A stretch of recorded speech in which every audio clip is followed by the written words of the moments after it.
The Joe Rogan Experience. So there's lots of positive signs on the vaccine front, although it's painfully slow from the point of view of shots that shouldn't be on the market are still being injected into people. The story that has not properly broken is the ivermectin story, right?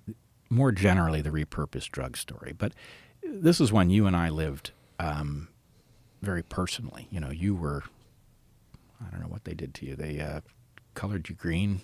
Yeah, they made me green on CNN. They made you green on CNN. And basically, even people who are awake about the vaccines largely have arrived at the conclusion that ivermectin showed promise and then it turned out it didn't work and that the evidence is overwhelming that it didn't work and that those of us who said otherwise, it's time that we admitted that. And this is a maddening nonsense story, right? Even the trials that say that ivermectin didn't work, if you dig into what they actually found, you find a huge amount of fraud designed to produce the impression that ivermectin didn't work. And amazingly enough, even in trials that are designed to give that result, it still shows that it's effective. And there is something I want to show you, one of these that I think you probably haven't seen yet, that makes this point really clearly. So can you bring up that tweet, Alexandros Marinos' tweet on I think it's called the Principal Trial. Anyway, this is shocking. This is another one of these multi-arm platform trials. So these are these highly complex structures in which many drugs are tested simultaneously so that they can share a placebo group. Okay, let's look at the whole tweet.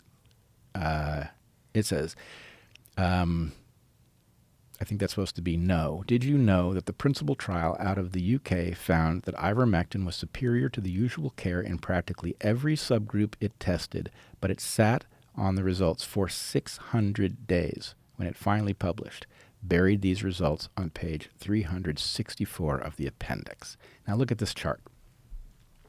The way to read this chart. 346. Page 346. What did I say? 364. Oh, Just okay. so people, dyslexia strikes again. If they go back and... Yeah, 346. Okay, so what this is a forest plot in which there's a line, a vertical line at 1.00.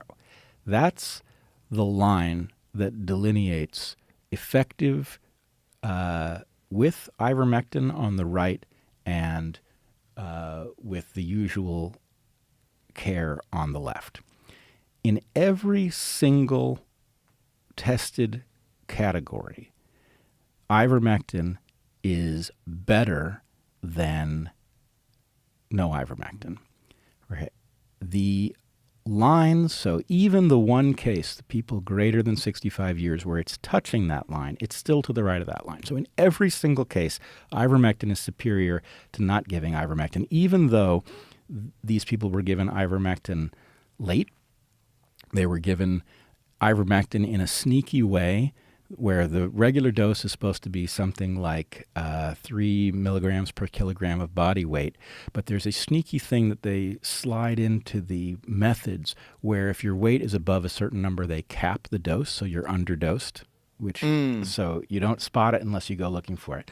But in any case... And overweight people are the most vulnerable. Right. Exactly. Right. So it's a great way of making a drug look not very effective. And a lot of people are overweight. Absolutely. So on this plot, so you see those horizontal lines. You've got a box in the middle of a bunch of horizontal lines. Mm-hmm. The horizontal lines are confidence intervals. If they don't touch the 1.0 line, then the result is statistically significant. So in all of these categories, ivermectin is statistically significant in its efficacy. In the one category where it's not, it's still effective. It's just not statistically significant in its effectiveness. Okay? And they buried this in this appendix, page 346, right? And actually, can you scroll down to the next tweet in this thread? Can you, let's see, click on the link to the paper. Now scroll down. Let's get a background, method, stop, go back up a little bit. Interpretation. So this is their take-home message from the paper. It says, Ivermectin for COVID-19 is unlikely to provide a clinically meaningful improvement in recovery, hospital admissions, or longer-term outcomes. Further trials of ivermectin for SARS-CoV-2 infection in vaccinated community populations appear unwarranted. So here you have a trial that overwhelmingly shows ivermectin is effective. It reduced the recovery time by a couple of days, even though they gave it super late, which with all antivirals makes them very much weaker than they would otherwise be.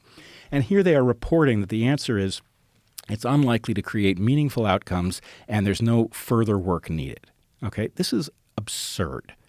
This is the quality of trial that we're going to. And what it does, this is them gaslighting us, right? You and I said, look, the evidence suggests that this stuff works. It's quite safe compared to almost any other drug you could take. In fact, I can't think of one that's safer. And that therefore, in light of the evidence that it seems to meaningfully improve outcomes, it's a good bet, right? They mocked us over that conclusion. This study makes it very clear that even when people are trying to hide that conclusion, that it's there in the data if you go looking. Now, there's an even better one, though. There is have you read Pierre Corey's book, The War on Ivermectin? No. Okay. There's something reported in this book that it really stops you in your tracks. It is an accidental natural experiment. Okay, so a natural experiment is something in science where maybe you happen on an archipelago in which you have a bunch of different islands that have different conditions, and you can go to each island and measure the, whatever parameter it is, because nature has given you an experiment that you can analyze. You don't have to build islands, right? In this case, what Pierre reports is that there were 80 court cases in which a family sued a hospital that was refusing to give ivermectin to a desperately sick family member,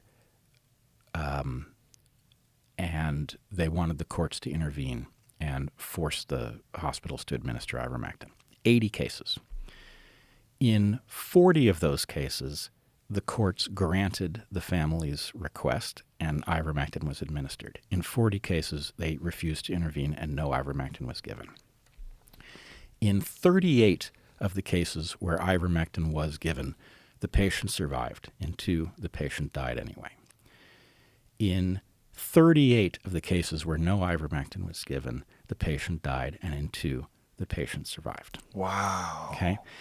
Now, I find this is incredibly, I cannot vouch for the data itself. Because it's not published in a scientific paper, I can't go look at the methods. I can't go find the court cases. But assuming that the data is accurately reported, and I know Pierre well, he didn't make it up. So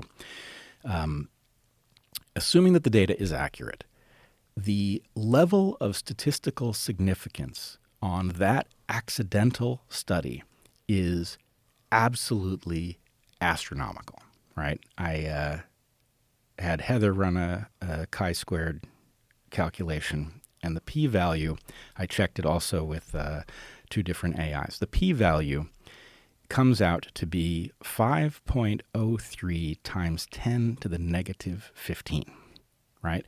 So what that means is that the chances of a result that strong if ivermectin does not work are something like the chances of you guessing a random 15-digit number on the first try.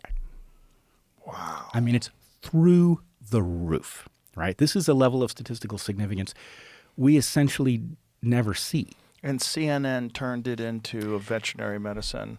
Right. It turned you green.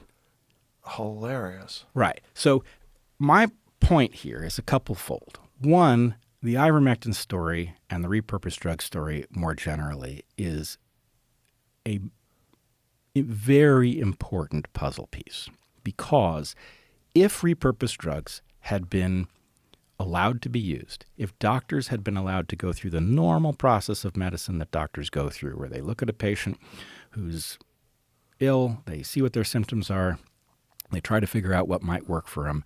They talk to other doctors. They pool their information. If that process had been allowed to unfold, COVID is an entirely manageable disease in all but the most compromised people, right? There was no important pandemic. Repurposed drugs could have addressed it. Instead, what we got was a propaganda campaign in which people like you and me were gaslit and slandered, and the public was fed a story in which we did the work, randomized controlled trials are the gold standard of science, and they tell us that ivermectin is not effective against COVID.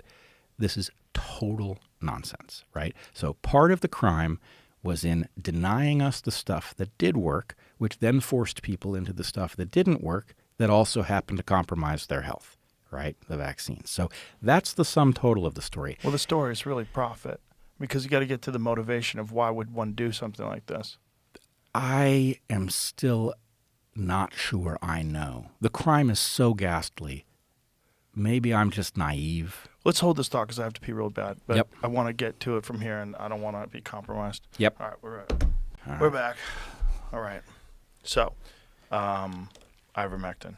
Where were we with it? Well, one, the evidence is actually really powerful that ivermectin works. It also reveals something about what's wrong with medical science at the moment. Because what's really going on here is we don't correctly respond when we are told that randomized controlled trials are the gold standard of scientific tests. Randomized controlled trials, in principle, are capable of doing something best in class, and that is revealing very subtle effects. However, they are very prone to being distorted by biases of the researchers. And in these cases of the Together trial and the Principal trial and the others, what you seem to have is a cottage industry of generating results that are favorable to the pharma regime. And what we in the public should want are tests that are very difficult to rig. So, randomized controlled trial, in this case, where you have multiple drugs being tested, where they share a placebo group, where endpoints are adjusted midstream, where the particular endpoints that are targeted are adjusted to make some drugs look good and other drugs look bad. All of those are places where fraud can hide.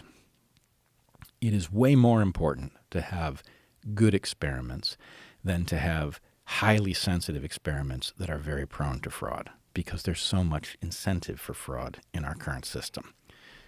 The accidental experiment that I described that the courts ran is incredibly powerful evidence. The statistics are literally something that you can do on one sheet of paper, right? This is the simplest conceivable test, the chi-square goodness of fit test. There's no place for anything to hide. Either the data is what it says it is, or it's not. But if the data is what it says it is, then the result leaves no question whatsoever that ivermectin works in very sick people relative to an endpoint of death. That's a very powerful kind of evidence. And, you know, I was recently on a podcast called Why Should I Trust You? with Pierre Corey. Actually, we were at the CHD conference, and this podcast. Great name for a podcast. It is a great name for a podcast. And actually, I loved the podcast. The podcast was, we didn't really know what we were sitting down to, but it was Pierre and me talking to 3 allopathic doctors and a host. And the allopathic doctors were curious about the medical freedom movement, but they certainly weren't on board with this. And Pierre and I told them about the accidental experiment run by the courts, the natural experiment. And it was clear that these doctors couldn't grasp the significance of the evidence, right? It's too mind-blowing that this very simple circumstance reveals the overwhelming power of this drug. And it was like, well, that can't be right, but it can be right. And so in any case, I would just say fraud is a serious problem.